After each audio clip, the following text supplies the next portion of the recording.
Have you heard about that? There's this thing called tooth rot. No, I'm kidding. This is the most fired up I've ever been about a conversation I've ever had in my life. My three favorite people in dentistry talking about the clear aligner industry. I'm so excited. You have no idea. Tired of bouncing between ClinChecks, refinements, and Invisalign bills? Serving patients is what you do best. Leave the back and forth to us. With TwoFront, you get to unwind, fully automate your Invisalign practice, and watch your patients receive the highest level of care without losing any control. From closing your patients to designing ClinChecks, managing insurance and compliance, your TwoFront team does it all. Think of it as a splash of simplicity. Use one simple platform to have full visibility of your patients in treatment. Dentists and orthodontists across 150 practices have jumped in, seeing their Invisalign production soar without adding any extra chair time. TwoFront members have seen a 350% increase in production, adding over $100,000 in profit to their bottom line. Whether you're on the court or in the office, TwoFront helps you ace your goals. See how TwoFront can transform your practice. Visit mytwofront.com/Ingrid to book your demo and dive in today. You got a crooked smile, well that don't bother me much. You double over working double time, you double tough. I'll just shine it up until the sun hit like a glare. I gotta dare, get the f*** up out the chair. Meet Dr. Clifton Cameron, founder of Carolina's Dentist and the Chief Dental Officer of Lightwave Dental, the second biggest Invisalign provider in the US, second to Heartland alone. Dr. Cameron shares their secret to Invisalign growth in this episode. He also trains dentists around the globe on how to master your Invisalign workflow. He truly redefines what exceptional patient care looks like for the modern dentist. In this episode, we explore how modern dentists save time and reduce stress by delegating tasks like ClinChecks and patient management through virtual orthodontics, which not only gives patients better and faster results, but also helps dentists work smarter and make more money. He also shares how his daily routine filled with gratitude, exercise, and mindfulness keeps him grounded so he can focus on growing and bettering his practices. Lastly, you'll hear why leadership skills and tools like EOS are game changers for scaling your business the right way. If you're ready to work smarter, make more money, lead better, and find more joy in your day, this episode is for you. Welcome back to The Happy Dentist. Today we have Dr. Clifton Cameron on our show, and I am so excited. Dr. Clifton Cameron is the founder of Carolina's Dentist, a dental group out in the Carolinas, and also co-founder of Lightwave Dental. You guys are the second biggest Invisalign provider in the country, second to Heartland alone. And I'm so happy you're also a really good friend at this point, an investor in TwoFront, and just an overall good guy. So welcome to the show. Hey, appreciate it. Always good to get those stats updated. I don't even think I knew that. So thank you. Oh yeah, Invisalign loves to tell us. I love it. Second biggest in US, probably second biggest in the world. Isn't that crazy? It's crazy if you're second to Heartland because Clifton, you were saying you have between 100 and 200 offices? Yeah, actually 92 offices in Virginia, North Carolina, and South Carolina. Yeah. You're like 1/15th the size of Heartland, but you're still second. What I'm saying is you're probably doing a lot more than Heartland is per office. Exactly. Just a little bit about that Lightwave group. So founded in Virginia and North Carolina, and then me and a guy named Justin Jory brought our two businesses together back in 2018. And then again, been on this Align journey, faculty for over a decade now with my Align peeps, which has been a really awesome journey just to stay really up to date on the latest and greatest when it comes to digital workflow, technology integration, all of the above. But then back in 2021, a buddy of mine that we went to dental school together, a guy named Jason Gladwell, we brought in Gladwell Ortho as well. And so that really founded our GP Ortho kind of merge inside one group. And then how I came across Ingrid, right? We were actually at the ADSO. I was sitting in the lobby of the Ritz and someone introduced me to this girl, Ingrid. And I'm like, she's telling me about the business model. And I'm like, wait, you're doing what I'm, wait, whoa, hold on. Do you steal my idea or that's still your idea, right?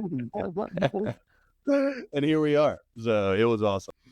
And it's the coolest thing ever. It's been so fun. So, Clifton, I could obviously ask you 1,001 questions here because this is such a hot topic. We are now living 10 years post Smile Direct Club, right? Death of Smile Direct Club earlier this year. Everyone kind of knows clear aligners in the mail don't work. And I think because of that, there's a lot of aversion to virtual orthodontics. So I'm curious, how do you think about this? And how do you talk about this to any dentists that are curious about virtual orthodontists? How do you explain to them how this is very different than mail order aligners? One of the things I love about the Align leadership is just, right, really making sure that we're keeping this in the dentist hands, the GP, the orthodontist hands. And we've all seen the YouTube videos and the horror stories and all the types of things that have kind of gone on with that type of model, that direct to consumer model.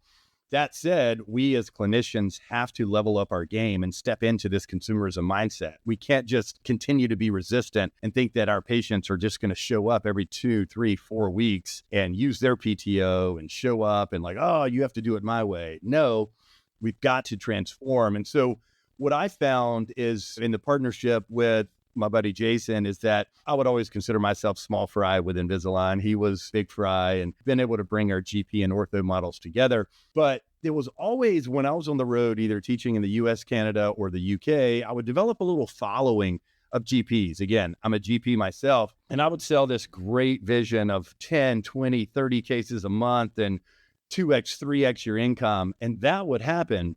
But then that risk reward would start to kind of weigh in there, because then I started getting the text messages of, man, I'm sitting here doing ClinChecks while I'm watching my son in the backyard throw baseball or football with my wife or my other kids. And they felt this pressure of showing up and having to deal with these patient experiences that were there. And so that's really where Jason and I came together and said, hey, there's got to be a better way to do this. What if we almost employed almost like a radiology model, to where the orthodontist became the expert behind the screen? And you have to make sure as a GP that your egos don't get in the way. And that's one thing I think I can say, maybe the one thing I've been okay at is saying, look, I didn't go to residency for 2 or 3 years to do this. Sure, I've done over 1,000 cases personally, but guess what I found when Jason and his orthodontist started doing our GP ClinChecks? More satisfied, the overall reward was better. But guess what? Shorter case times, fewer refinements, and happier patients, which led to happier dentists. So you got to balance out that risk reward, because otherwise you're going to reach that ceiling of complexity. And that's exactly what happened with me. I'm interested in how you measured happiness afterwards, or if you looked at turnover rates, because we have a lot of data showing that when people are burnt out, they quit their job, they find new jobs, they move, they quit the profession, they don't show up well, they don't produce as well, they don't communicate with patients as well. What is your experience with that after you've seen what your doctors were doing before and then how they work now? And why I ask this question, just to preface it, is that I think most people, DSO owners, multi-practice owners, aren't thinking about this. They're only thinking about the money. However, what they don't realize is how much money they're losing by having burnt out dentists. Oh, dude, like we had our annual leadership conference in DC. We brought 450 of our leaders together that represent our 2,500 team members across all of our Lightwave offices. And I had a buddy of mine on stage, a guy named Shriesh Ruparelli, incredible implant surgeon, amazing guy. He partnered with me back in 2021. And Shriesh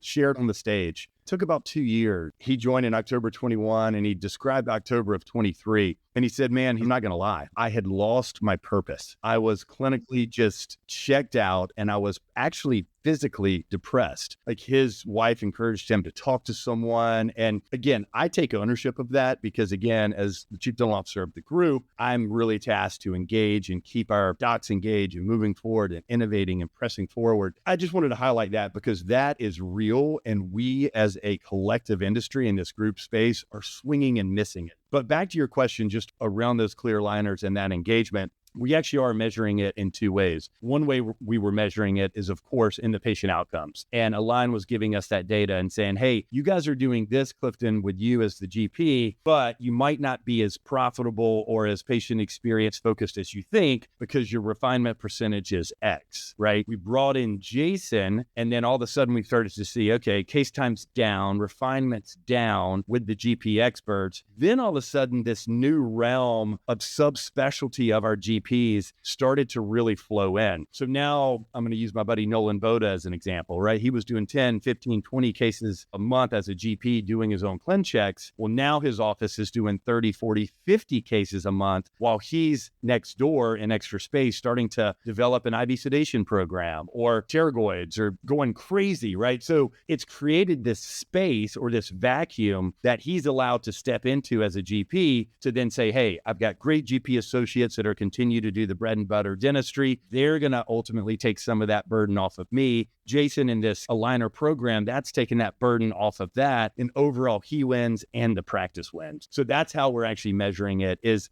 being able to sit down with all of our GPs every quarter through a program that we call Every Doctor Every Quarter, to where we sit down and we review their top 3 personal, professional, and financial goals. For the last 2 years, it's pretty cool. I have 220 of my doctors, GPs and specialists. I know exactly what their top 3 personal, professional goals are, and then we track completion. That's how we engage and make sure that we prevent or at least reduce this type of burnout that I allowed to happen under my watch with Dr. Ruparelia and others. It's like a business coach. It is.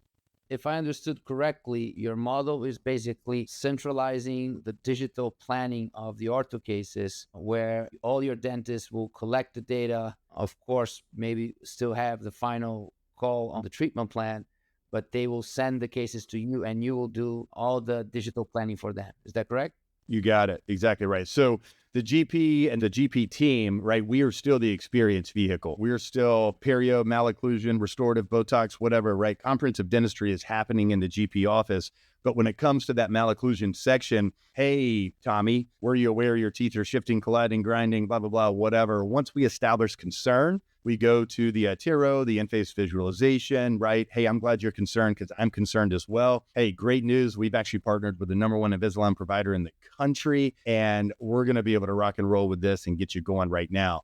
That ClinCheck and all the digital planning happens between the GP and the ortho through obviously secure messaging and all the HIPAA compliant stuff. But the orthodontist is setting up and doing the ClinCheck. Trays show up into the office in the prescribed time frame, and they're off to the races, and allowing the GP to continue to focus on other things that they're probably more passionate about anyway. So you basically have a team of orthodontists planning the ClinCheck for all the 100 practices. You got it. Exactly right. Have you heard about that? There's this thing called tooth rot. No, I'm kidding. This is the most fired up I've ever been about a conversation I've ever had in my life. My 3 favorite people in dentistry talking about the clear aligner industry. I'm so excited. You have no idea. Clifton, I have like a bunch of questions for you. I'm just going to start with the first one. Okay. What is the biggest mistake that you see dentists make when they're doing Invisalign themselves? Ooh. I think probably the biggest mistake, and again, Kyle and Christian, you can certainly relate to this. All dentists assume that Invisalign is basically like a can of Coke, right? Doesn't matter if you grab it in Madrid, where Christian's hanging out, or you grab it in Pinehurst, North Carolina, where I'm hanging out. Coke is consistent. Well, it's actually not consistent, right? Because end user techs that are sitting in Costa Rica, or we actually have our own dedicated tech, right, as part of this program. So I think sometimes docs just get that ClinCheck back and are like, click, accept, and then everything is going to work out just fine. I'm really proud of myself on being a self-starter. I'm a CE junkie. I've loved working with Kyle and Christian over the years just to ultimately make myself better, create an even better version of myself every single day, every week. So I've had to dive into the education tab, the webinars. Just because I'm faculty doesn't mean I know everything. I think the biggest mistake is kind of coming in guns a-blazing without an appropriate mentor or maybe even education. That's so true. And that comes from, well, maybe not the original Invisalign business model, but once it got into GPs, I think that was the selling point, was like, take this weekend course. You got it. We'll do all the planning for you. You just press go. And all you have to do is put on attachments and deliver trays and maybe do IPR. Right. And I know with my experience, that wasn't the case, right? Because I kind of did that and then realized, like Clifton was saying, I'm having to do 2-3 revisions every single time. Yeah. And this isn't making any money. When I finally looked at my cost per hour or cost per minute. Exactly. Yeah, I controlled the ortho, but I made no money. I lost money many times. Correct. Clifton, tell us, because you are the second biggest Invisalign provider probably in the world, right?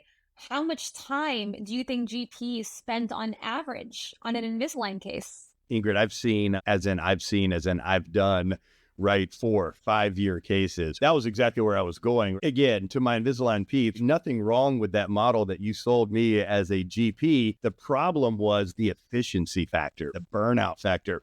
I never hurt anyone because all of my cases finished just fine. And the ones that didn't, hey, I called my buddy and was like, hey, maybe got out over my skis a little bit right here, right? Help me out, reel me in, whatever I need to do. Call my mentor, Doug Brandt, go way back and setting up a lot of the DSO structures early days before there even was a special markets program at Align. And that's really where we really have gone, is just train the trainer type setups. Build these great trainers inside these groups. Or if you're a solo practitioner or a small practitioner, find that appropriate mentor to create those levels of efficiencies, which again, I've been blessed to be able to create internally. And again, of course, being part of this call and part of this team with a two front, that truly is the solution. But again, oh gosh, it can drag on forever.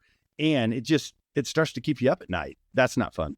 Give us a number. If you were to guess on ClinChecks and chair time, give us a number of what you think. Because Invisalign gives people a number that I had to plot for 2 years, but I want to know what you think. Let's just say it's a year case and you're sitting there and so many people are still bringing patients in every 4 weeks or 5 weeks, right? And you're like, what? If you look at that, that's 12 visits, 12 hours, plus ClinChecks, refinements, 20 to 30 hours a case, potentially, right? I mean, when you're sitting there looking at it, and then as Kyle just said, you start doing the production per visit, production per hour, then you're like, where did I go wrong here? Well, we know where you went wrong. You obviously have one of the biggest discounts, Invisalign discounts in the country, we would assume. When I go around and I do these small dinners around the US and I ask GPs, what's your number one gripe with offering more Invisalign? And most people say the cost. They say, if all I did was get the cost down, I would do more Invisalign. So you already have the cost down. So I think you told me a story once about, even though you have the cost down,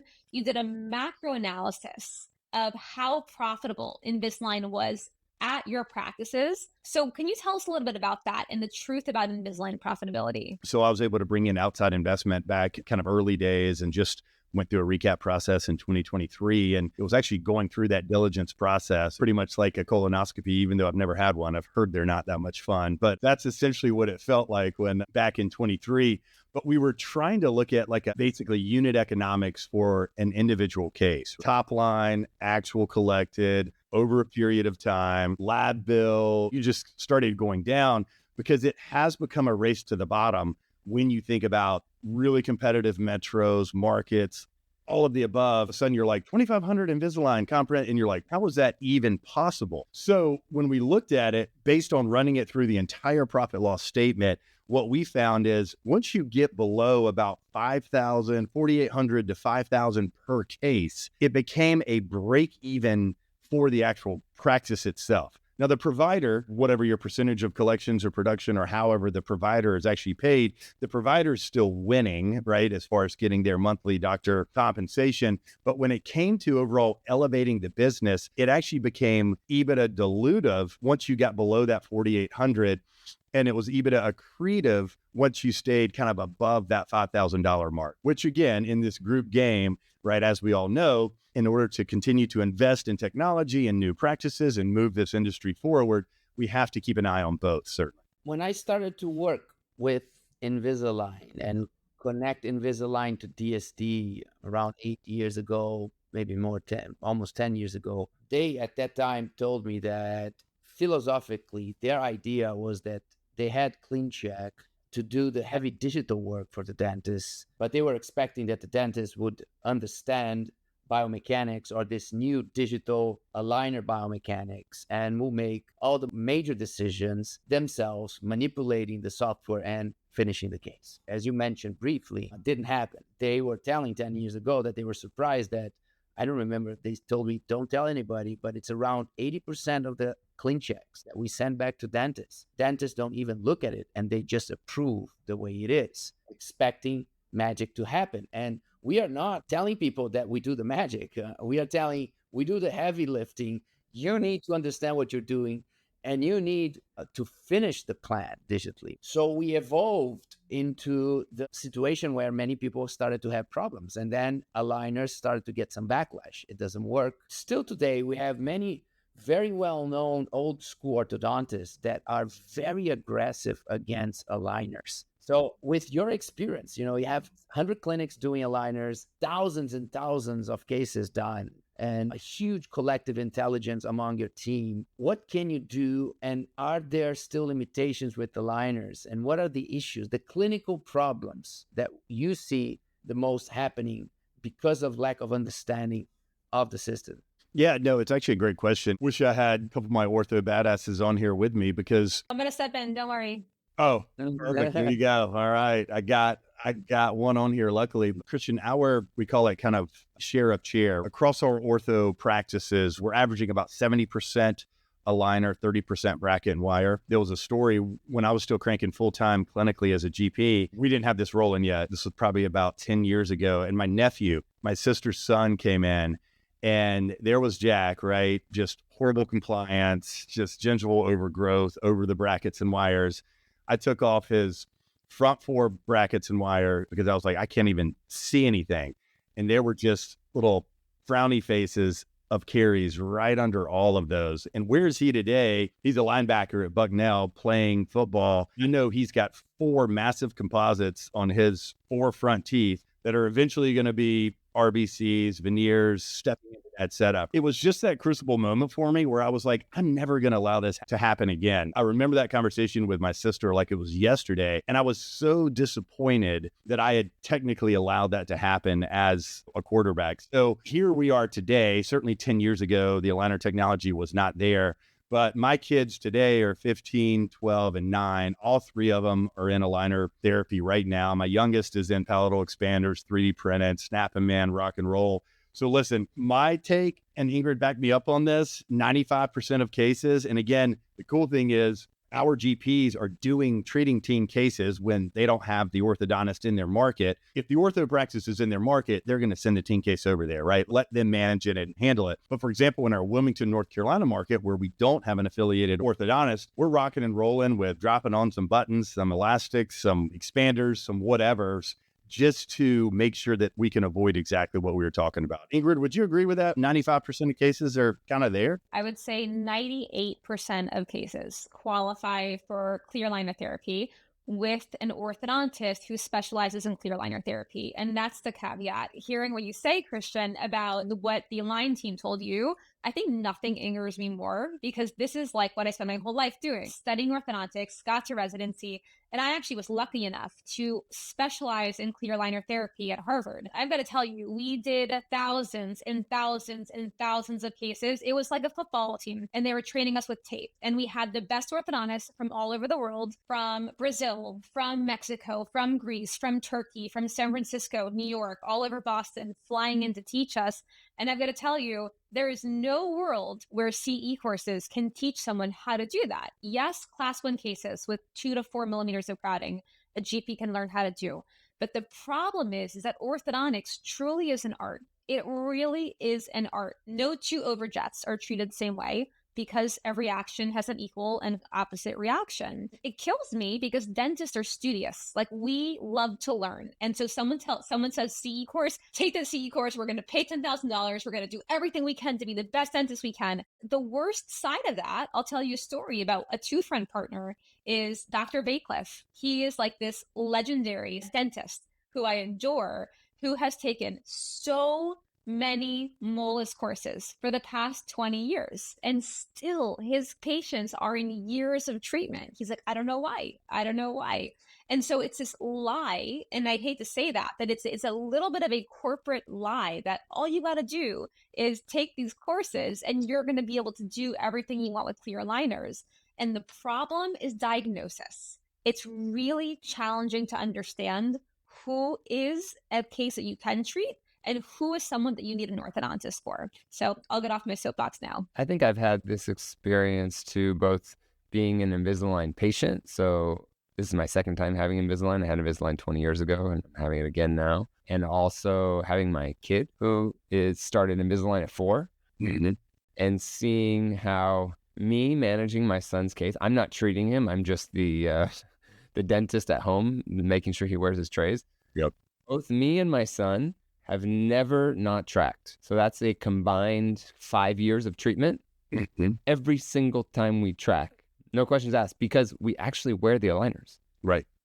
And I think this is one thing that we haven't talked about yet, which is patients have to wear them. And they can't just wear them at night. They can't just wear them when they're not speaking in front of people. They can't just wear them like this. Like, they have to wear them. But for my case, I had orthodontic surgery. We did a palatal expansion. In 2 years, I've tracked every single time because I wear them. I think that's something that people don't talk about. Same thing with me, right? I'm watching my 3 kids go through it right now. Not gonna lie, my oldest, not the most compliant boy. My daughter, she's phenomenal on it. And then my youngest has watched how many times my wife and I have yelled at my oldest. So he's super compliant also, right? From that perspective. Even my oldest, in that kind of 12, 13, 14, 15-year-old range, he's actually tracked really well also, even though he's not quite as compliant as I actually thought it was. But he just stepped into high school, and for me to threaten occasionally, be like, dude, come on. If you're not going to rock them 20, 22 hours a day, I'm going to throw you in brackets and wires. It is not cool to have braces in high school. It's cool to have braces in middle school or elementary school, but not in high school. That's right. I saw with my son, because me and my son are being treated by Audrey Yoon. She's like this amazing airway orthodontist. She leads the team at Stanford and the sleep team. She's incredible. But when she told me, no, after palatal expansion, I need more control, I think we should put him in aligners. I was like, he's 4. No, there's no way this is going to work. He's going to lose the trays, this and that. And she said, have him wear the trays all the time. Have him wear it when he eats. You take him out, you clean him, and put him back in. And that's what we still do. Yeah. And he has no cavities. He's tracked every single time. With mixed dentition, you do have to come in and take new scans every once in a while because teeth fall out and they don't work. And you really have to have attachments on every tooth because the crown height is so short. But it's been incredible what we've been able to do with him. Yep. The biggest myth on clear aligners that people don't know is that kids are better patients than adults. So true. You tell a kid to do something, they're going to do it. Especially when you catch them early, that's just all they know. Like, my son hates not having his aligners right now, where we had to rescan because he lost some teeth. He's not wearing aligners right now, and he hates it. He's like, can I have my trays back? Can I have my trays back? I'm like, they're coming next week. And so that is what he knows. That is what he's comfortable with. He doesn't remember not wearing aligners. I love it. It's so awesome. What are the things that nobody tells you about the real cost of doing Invisalign yourself? Meaning not with an ortho, financially, emotionally, outside of the office. One of the reasons, I still do some of the retail certification courses for Align on the GP side, establish that belief and say, hey, come on, you've got this. Sometimes I'll ask for the reports and say, hey, out of this series of courses, who's crushing it, who's not? And we all know that post a retail course, the average GP goes out there and essentially does 2 cases a year. That's really unfortunate. So there is just that almost accidental education that we get in dental school that we have to retrain or untrain and then re-educate to get over. And I think first and foremost, it starts just in the dental education side of the house, which is the only thing they taught me in dental school was how to write my name, circle some teeth, and rip a piece of paper off and give it to the patient to go see the orthodontist down the street.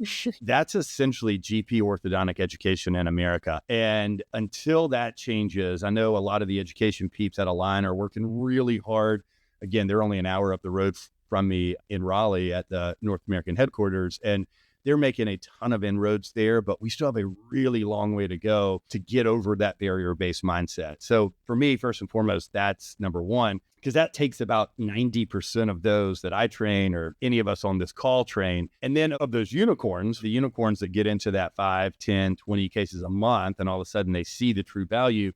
I touched on it a little bit, the time, effort, and energy to be able to then say, okay, now I'm taking my dental practice home, or I'm extending, like, okay, sure, I'm 7 to 7, but now I'm here till 9 or whatever, right? Then it becomes the time management piece of it that I think, honestly, I was completely blind to the overall taxing of that. I'm an entrepreneur at heart. I don't mind working 50, 60, 100 hours a week from that perspective. But a lot of people went to dental school to not do exactly what I was doing, right? They didn't want to be on call. They didn't want to be like my brother and sister who were physicians and sleeping in the hospitals and doing all that crazy stuff. So those would be, I think, the 2 that are there. And then the third one, which you and I jokingly talked about this weekend, I had to do some filler content. We had one of our features at our annual leadership event is we actually do a TED Talk style event. We call them launch talks. It's actually where we take a team member, we give them 6 months of professional coaching and speaking development so they feel comfortable getting in front of a 500-person audience. They absolutely crushed it. But one of them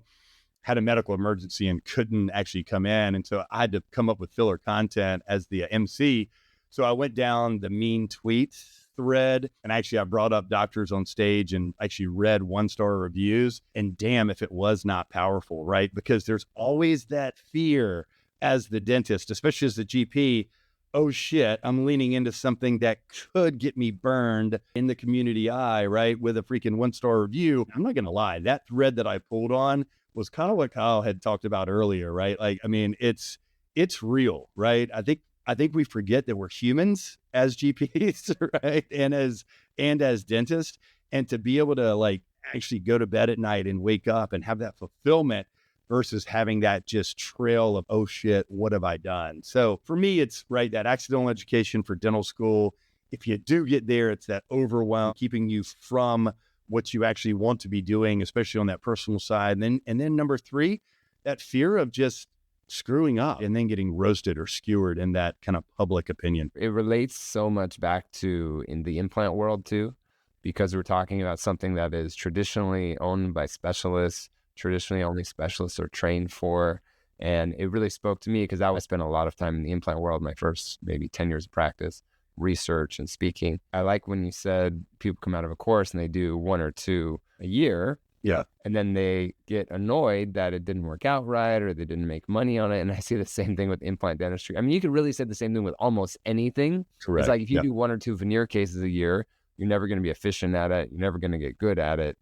And that's the hard thing that I see is when most of the time, and I'm a GP that was trained in a specialty from another country, but most of the time when you are a GP and you're doing a specialty type procedure, unless you do it consistently, it's very hard to get good at it. Correct. Many times you lose money, you have more complications. And so then that forces GPs to say, well, maybe I shouldn't do that. It's a complicated topic. And Christian talks about this too.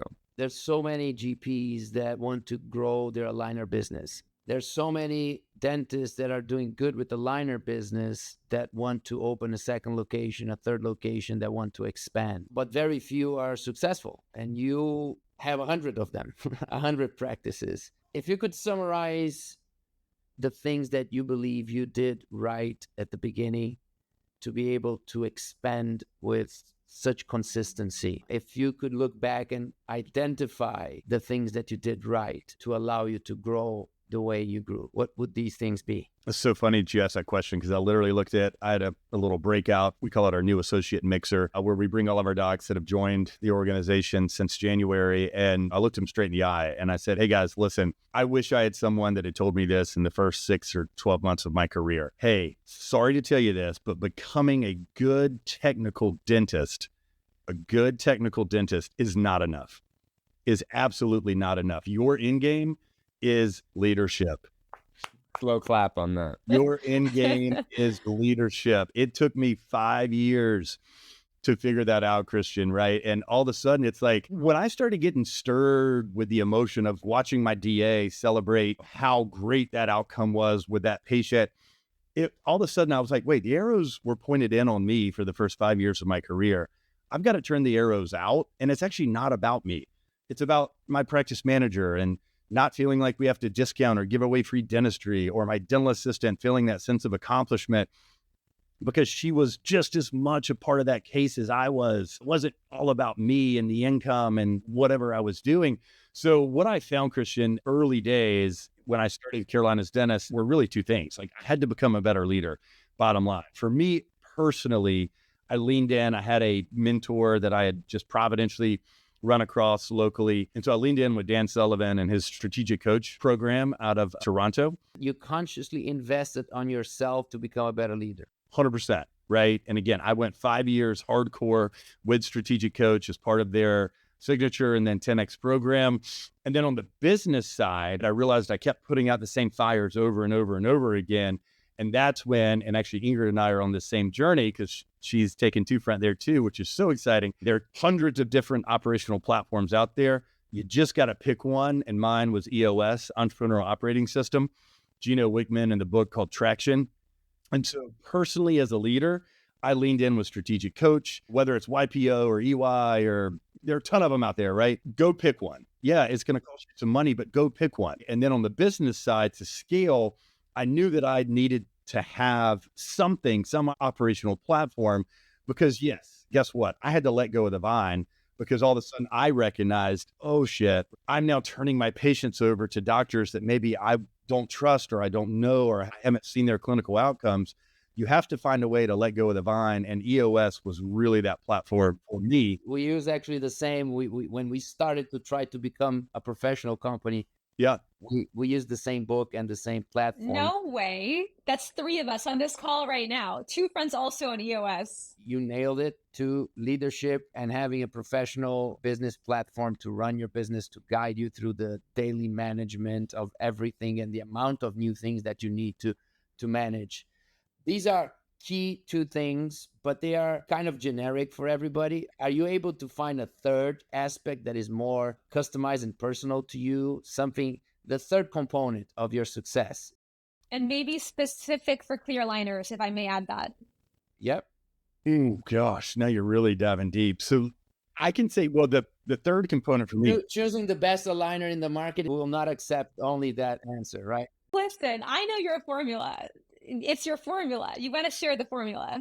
you're going to have to lead the witness here, but hold on, before you lead me on that, I will say though, like as part of that, right? Like just from clinical care to starting a business to scaling a business to I had my focus in the wrong area. To me, it actually came down to a daily routine. This sounds maybe even a little bit more generic, but establishing a daily routine, right? Like I am 100% a morning person, always up early. I'm in bed at freaking 9 p.m. I'm not like going out late. But for me, it might be 15 minutes if I only have time, maybe an hour and 20 minutes if I've got 2 hours. But for me, it's prayer, meditation, exercise, and diet.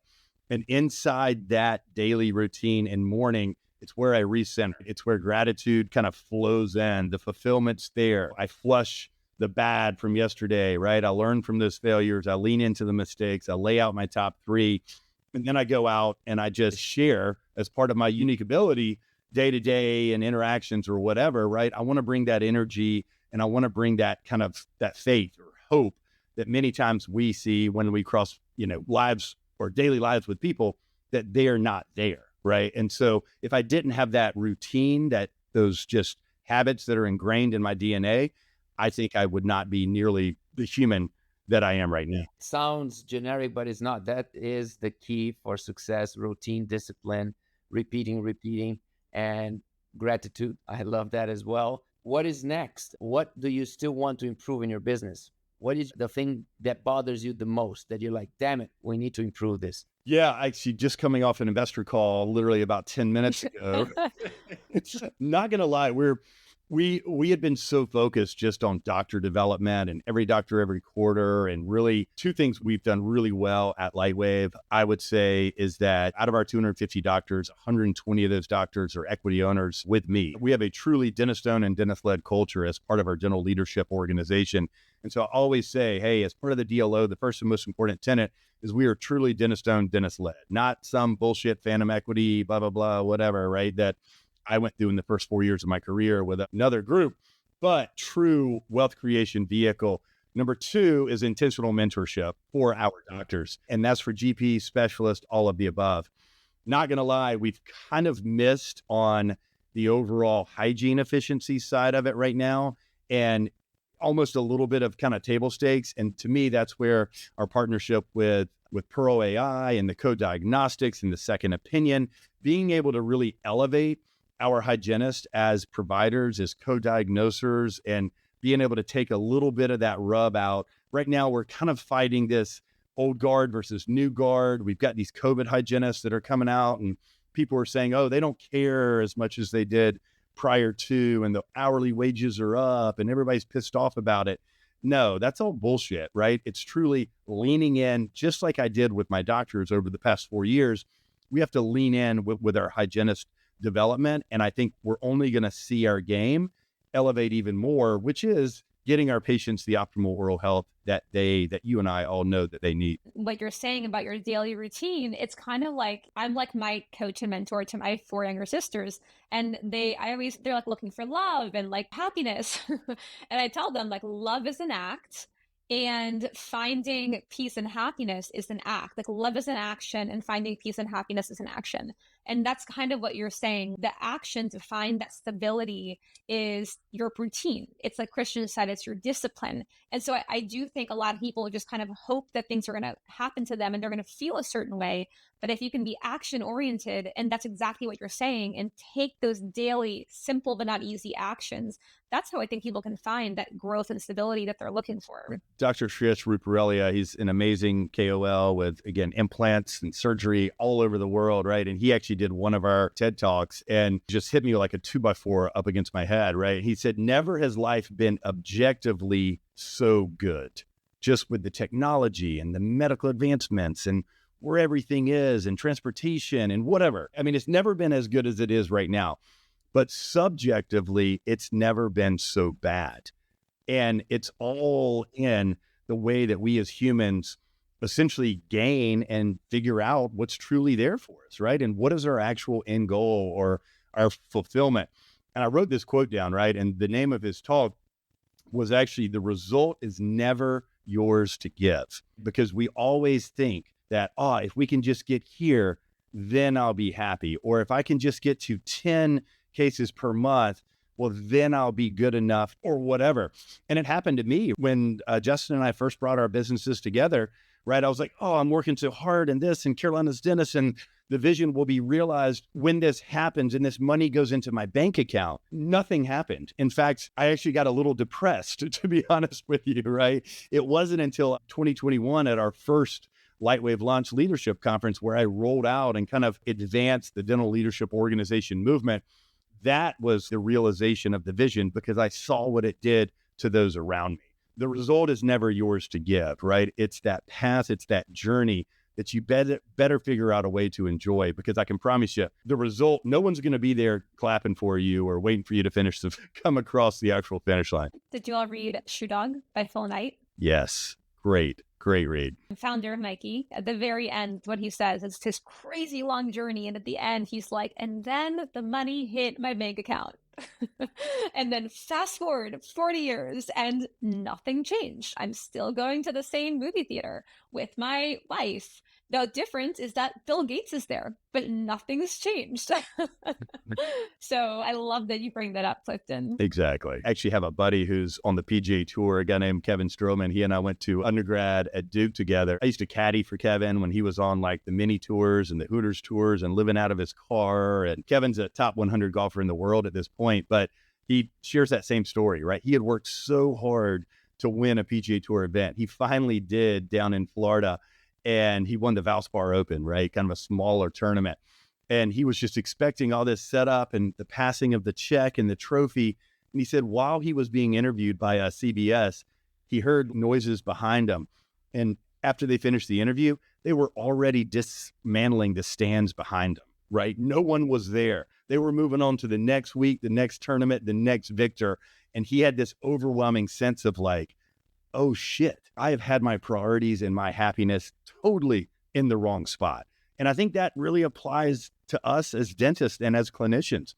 If we wrap all of our happiness into our singular ability with our two hands or our whatever, or it's not there, right? Which again is such a big part of what Kyle's talking about that can lead to that burnout, that this, that, whatever that is, right? We have to take this more holistic approach and really lean in on what truly is making us tick. This idea of hedonistic adaptation is something that I teach in all of my courses. We've all been told money won't buy you happiness, success won't buy you happiness. There's fulfillment in the journey. There's fulfillment in little parts. I think all of us agree when we see it, since we're talking about ortho, we see a case where people are crowded and they can't clean, and then we open them up, they're breathing better, they're biting better, they look better. There's something so powerful about that in the feeling of accomplishment. But I've told this story many times to people on my courses, but when I started putting a lot of effort into my tech startup and I started going down my days on clinical, I was making a lot less money and I was happier. So I was happier making less money. Yep. And people don't realize that, Right there with you. Yeah. So true. As the number 2 Invisalign provider in the world, and honestly, like the number 1, because Heartland, they're Heartland, like they're a DSO and they're not actually an Invisalign provider. Like you are actually monitoring quality. I think we do a disservice to our audience by not asking you 2 questions. 1, how many patients on average a day do you think can actually benefit from Invisalign for their oral health and not for cosmetic reasons alone? 3 out of 4. Yeah, 75%, especially in the GP realm. The way I teach it internally, especially for our new docs, right? Like, hey, get your first 10, 20, 30 cases rocking and rolling in this adult 18 plus patient population. And hey, the stats show that 75% of our adult patients have some sort of malocclusion. And hey, the majority of them are not what Kyle was talking about, breathing, tongue space, tongue position, all that. The majority of them are just going to be those wheelhouse. Hey, if we leave this tooth here in this position 10 years from now, we're probably going to be pulling that lower interior out based on recession or pocketing or whatever, if it hasn't already chipped or had some major issue there. So 3 out of 4. Okay, amazing. As the number 1 leader leading the virtual orthodontic movement with 2Front in the country, what's your number 1 piece of advice for dentists and with their involvement with their Invisalign treatment plan when it comes to collaborating with their orthodontist? Gotcha. So one thing that we've done, and I think we at 2Front have done a really good job of as well, is look, this isn't like you're just sending it up to the cloud and some sort of AI bot is going to sit there and start to actually move the teeth and spit it back at us, right, as the clinician in the actual practice. But we've worked really hard at Lightwave and Carolina's Dentist to build the relationship with the Gladwell orthodontist. I mean, we are constantly hosting doctor meetings. We have assigned doctors per group of practices. So 8 out of 10 of your cases are not going to need a ton of collab, but there are those 2 out of 10 that are going to be leaning in with Christian's work with DSD and Smile Architect, where we're going to say, hey, don't forget there's an implant here, there's this here, this is the long range plan, this is a 6-month restorative case based on reconstruction and all of the above. The future of orthodontist, I've got a slide in one of my decks, right? And the Dr. DeMoya is one of our awesome SPP, Strategic Partners Program orthos, who does these cases virtually. He'll just send me like a quick little cell phone video and be like, hey, Clifton, what's up, man? Listen, this rotated premolars, this, that, whatever, right? And it's so nice that I didn't have to wait for an edible arrangement to show up, then send him a piece of paper, or then call his practice manager to then get on the list for people to call back to then do this. He just literally took a selfie video, sent it to me and said, hey, this is a trouble spot. Watch it. Here's what I would suggest. Go do it. And I'm like, great. Who wins? He wins, I win. And most importantly, the patient wins because we're efficient. It's such a novel concept. This is something Christian talks about with the 7 steps towards the future of modern dentistry, which is asynchronous collaboration with your specialists. And you are leading the movement of that in the US. I love it. I love it. Well, I can't wait to follow Christian's footsteps because I'm seeing what him and Michael are doing and all the amazing stuff, right? So, I mean, this is so much fun. And hopefully you can pick up my energy on this as well, because it was literally overnight. We were a primarily GP-based business. We were all GP and one oral surgeon up until really 2021.